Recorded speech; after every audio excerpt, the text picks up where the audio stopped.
Hello guys, कैसे हो आप? अब आप ठीक होंगे, स्वस्थ होंगे, अच्छे होंगे। और मैं भी ठीक हूँ। मैं नहा ली हूँ और मैंने बाल भी धो लिए हैं। और अभी बजा है घड़ी में 1। मैंने सबको खाना दे दिया है, माँ पापा जी को भी और बच्चों को भी खाना खिला दिया है। रसोई वगैरह सब साफ़ कर दिया है। अब सिर्फ मेरा ही रह गया। और ये देखो, नई कुर्ती लेके आई थी मैंने, वो वाली डाली है। अभी तो तैयार होंगी जब लहंगा डालूँगी। और मेरे मंदिर की भी साज सजावट होगी, पर लाइट चली गई है। देखिए, लाइट चली गई है। चलिए, आज का मैं आपको पूरा रूटीन दिखाऊंगी हमारे घर में कैसे सब कुछ पूरी विधि के साथ व्रत खुलता है और कैसे करते हैं। वो तो सबके घर में ऐसा ही होता है। चलिए, मैं आपको दिखाऊंगी आगे। गैस, मैं रेडी हो चुकी हूँ और अभी टाइम 4 बजने वाले हैं। और अब मैं सुनती हूँ करवा चौथ माता की कहानी। उसकी सब मैंने तैयारी मैं कर चुकी हूँ। खाली बस कहानी सुननी है मुझे, और कोई मेरे साथ आज है भी नहीं कहानी सुनाने वाला ना सुनने वाला, तो मैं अकेले ही सुनूंगी। कोमल तो तैयार नहीं हुई शायद, है ना? नहीं तो अब मैं अकेले ही सुनूंगी कहानी। ये लड़के है, ये सुनवा देगी मेरी ननद की। और वो हर्ष और ये हनी।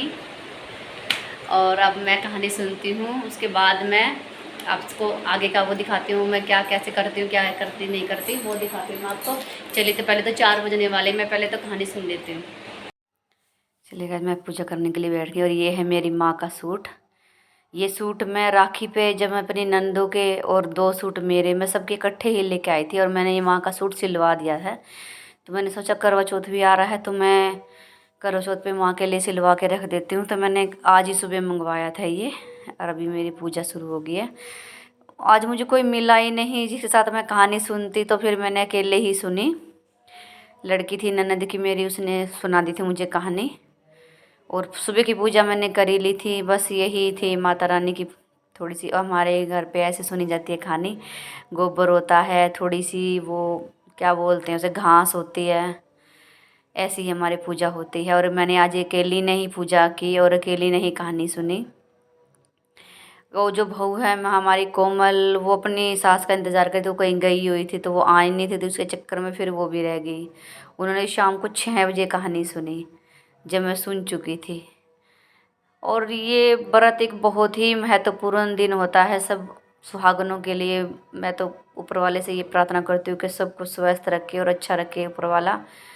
बहुत ही और बहुत खुशी होती है इस व्रत को करने से। मैं और कोई व्रत मुझसे नहीं होता, पर करवा चौथ का व्रत मैं बहुत अच्छी तरह से करती हूँ। मुझे बहुत खुशी मिलती है। और मैं काफ़ी दिन पहले ही मैं इसकी तैयारियों में जुट जाती हूँ। मुझे बहुत ही अच्छा लगता है। करवा चौथ का व्रत मैं बहुत अच्छी तरीके से रखती हूँ, क्योंकि आज हम हैं, कल कल क्या हो जाए किसी को कुछ भरोसा नहीं है। पिछली करवा चौथ का व्रत भी मैं नहीं कर पाई थी, हमारे जेठ जी थे जो गुजर गए थे, तो इस चक्कर में हमने नहीं किया था। तो मैं चाहती थी मैं इस साल, अगर भगवान मौका दे रहा है, तो मैं अच्छी तरह से पूरी विधि के साथ व्रत करना चाहती थी, इसलिए किया मैंने।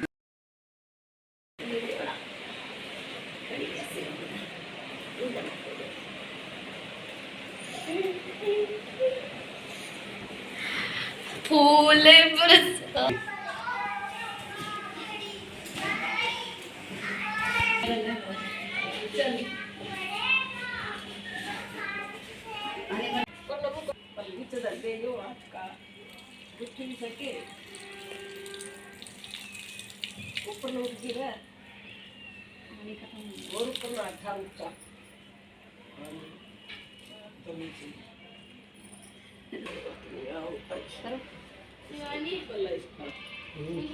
वाले बैठ के या ना ना बड़ा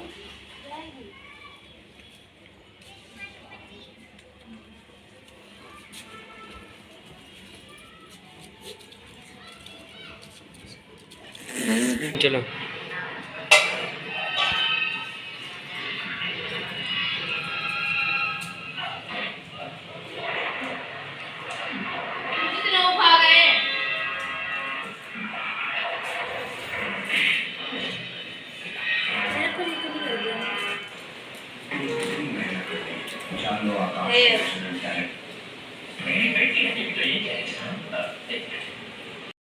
चले गए, कहानी मैंने सुन ली है, पूजा भी मेरी हो चुकी है। और अब मैं जा रही हूँ मेरे जेठ जिठानी के पास, क्योंकि बड़े बुजुर्ग का आशीर्वाद लेना बहुत ज़रूरी है। तो मुझे उनके पास जाना है। उनका घर काफ़ी आगे है और मुझे मुंह ढक के जाना पड़ेगा। तो मैं बाहर की वीडियो में इसलिए नहीं बनाती। आपने ऊपर भी देखा होगा मेरे सास ससुर के पास भी मुझे मुंह ढकना ही पड़ता है। और अब मैं जाऊंगी परली तरफ, तो वो गली में से जाना पड़ेगा मुझे घूंघटी करके, तो इसीलिए मैं नहीं बना रही वीडियो। तो मैं वहाँ जाती हूँ, फिर आके आपसे बातें करती हूँ।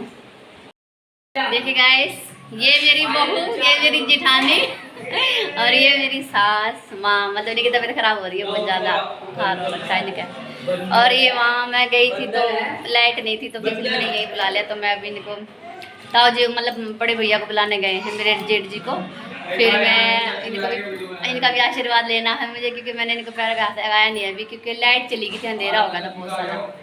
और ये मेरी पोती काव्य, देख काबू, देख काबू, देखो वीडियो, चाचा भी आ गया। ये है मेरा लड़का इसका हस्बैंड।